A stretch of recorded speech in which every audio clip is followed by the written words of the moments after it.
Speaking of Bloomberg, Politico now reporting that he is privately lobbying Democratic Party officials and others to back him and block Bernie Sanders in the event of a brokered convention. But after Bloomberg's, what some call his disastrous debate debut, will he get what he needs? Let's bring in Democratic strategist Spencer Critchley and Committee to Defend the President Chair Ted Harvey. Thank you, gentlemen, for joining us this morning. Spencer, I want to begin with you. So obviously, Mayor Bloomberg is plotting that second ballot support. Do you think he gets it? Really hard to predict, and I would imagine that all of the campaigns are working on a convention strategy in case it is a so-called brokered convention, although I think that term is a little bit misleading. It kind of evokes the old days when people met in back rooms and party leaders decided these things, and it's really a much more transparent and democratic process now if it does get to that. So I imagine they're all trying to work every angle they possibly can. And when you think about it, I mean, that's their job, running a campaign. They're supposed to do everything they ethically and legally can to win. But Spencer, do you think that that's presumptuous of Mayor Bloomberg? I mean, he hasn't been on any ballot yet, and he's already plotting for the event that we do get a contested convention. I mean, that's a whole other question. And, you know, personally, I feel our campaign finance system has to be dramatically reformed.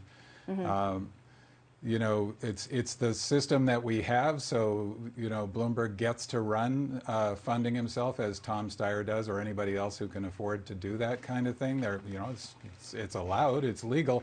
I just don't think we should have a system like that. You know, you should have to just go out and get votes. I think this whole idea that money is speech is just false on its face, and it's distorting our democracy. Yeah, and here we are, right? Ted, you know, you have the Nevada caucuses tomorrow. This is a make or break moment for Joe Biden, the most electable, according to many in the Democratic Party. Do you think he drops out if he doesn't get the support? Our Charlie Gasparino is reporting that if he doesn't come in second in Nevada and first in South Carolina, he's done. Would you agree?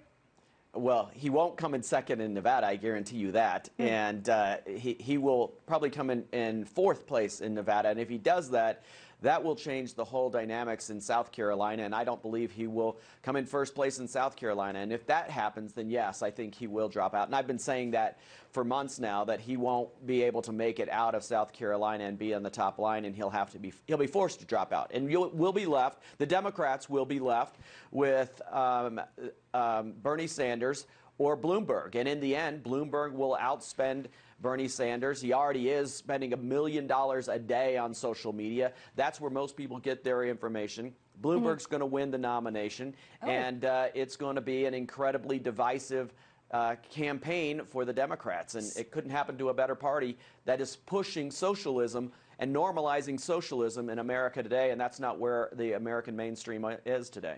So, Spencer, Ted thinks Bloomberg takes the nomination. What do you think? You know, all we can do with the future is plan for scenarios, because, of course, the future is a constantly changing, complex, dynamic system. I don't know. I just don't feel it. It's certainly plausible, and that does seem to be the narrative that's emerging. Do you feel I think Sanders it would be unfortunate to. I think Sanders, you know, according to the 538 model, has the best chance, although I think the model has him down to about a 30% odds from 50% last time I checked. Sanders is running a very strong campaign. He could very well take this all the way. If it gets to the convention and he has a plurality but not a majority, I agree, this could be a very tense convention. I really hope it doesn't come to that. I hope we somehow get a candidate who has majority support. I also reject the idea that the party is converging on socialism. That's why there's so much anxiety about Sanders, because socialism definitely does not represent the mainstream. Gallup did a poll in 68%.